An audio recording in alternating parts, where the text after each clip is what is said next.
everybody, welcome back. Wayne King with 717 Throttle Therapy. Hey, some of you I know don't have to winterize your bikes at all, depending where you live, but some of you do. You know, I know a couple of people that, you know, they don't ride over the winter months when it gets colder, or especially if there's snow and ice. So you might live in one of those areas where it gets to those temperatures and you get a lot of snow, so maybe you're getting the snowmobile out or just ATVs or something else. You're doing something different than riding your motorcycles, and you park your motorcycles for a couple of months. It's the way it is some areas, you know. No problem with it. It's just when you get ready to ride again, you want to make sure that you check a few things out before you just get on the bike and take off. And I know I did some short videos or touched on it on some other videos here, but I'll get into a few more details here. One of the things is to take care of your battery. If you're parking it for like 3 or 4 months, you know, it doesn't hurt at all. Just disconnect the battery and, you know, be done. Maybe move the battery, take the battery out of the bike and put it somewhere else, maybe in, store it in somewhere where it's climate controlled or something if you want. Another option, and this is the option that I choose because I do ride all winter. Whenever there's a nice day, I'll get on one of the bikes and I'll take off and go for a ride. So what I use is the Battery Tender Junior. And this is a battery maintainer, simply just plugged into the wall outlet. This connects to the battery,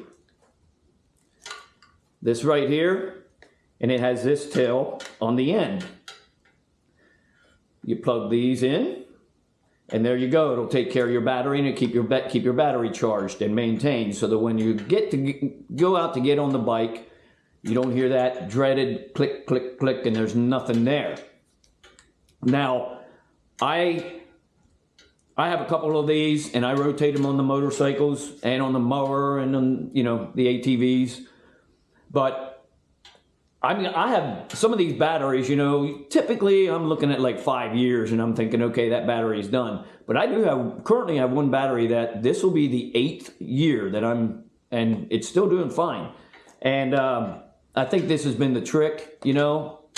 Some people may disagree, but personally I think this has helped because I keep it on a battery tender when I'm not using it. If I'm getting on it every week, no, I'm not going to do that.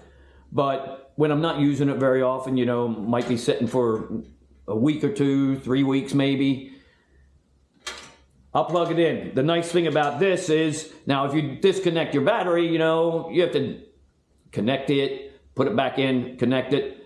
Takes a little bit longer. This, you simply plug and unplug. Plug it in if you want to keep it charged, unplug it if you want to go for a ride. So that's what I choose to do because of the way I ride. But if you're parking the bike for a couple of months, nothing wrong with just disconnecting the battery. Or you can still use one of these. But whatever you choose to do there. But you want to make sure that that battery's been taken care of over the winter time or over the time that you haven't been riding it.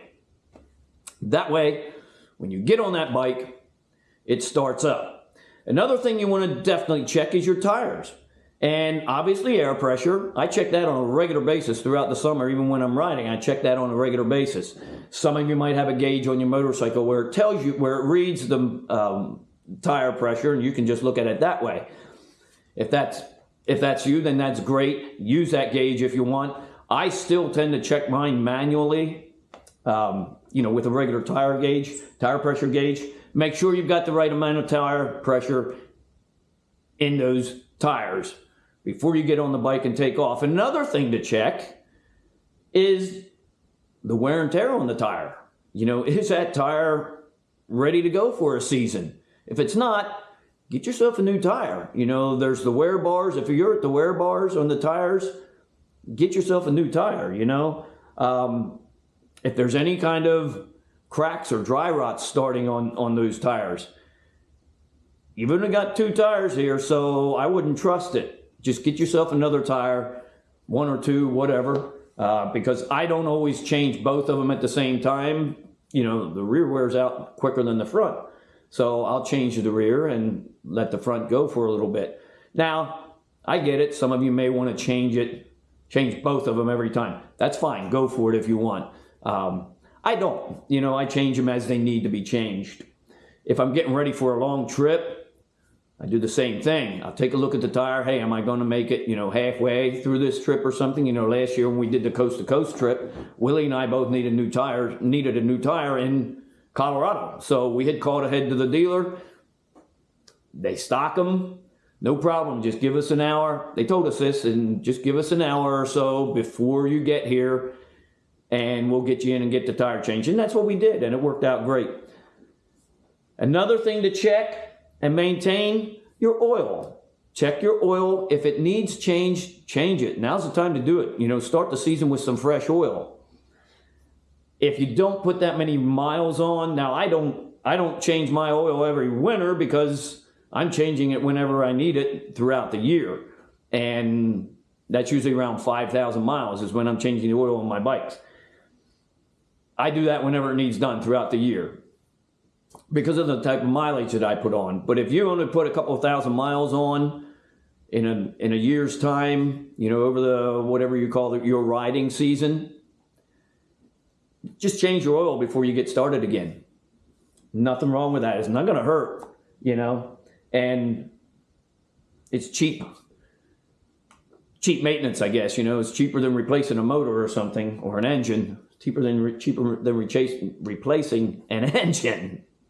So that's a couple of things to check. Another thing that I check on a regular basis: turn signals, brake lights, headlights, high-low beam, and horn. Just check this stuff so that you're ready to go for the season. When I get out to take off on the bike, sometimes what I will do, actually I do it on a fairly regular basis. I'll start the bike just to let it run for a minute or so, and I turn my turn signals on and just check everything. Walk around the bike, do a walk around, then I'm good to go. Then I know I'm good to go. So there's no surprises, So that's just a couple of ideas, a couple of things that I do before we get out and get ready to ride.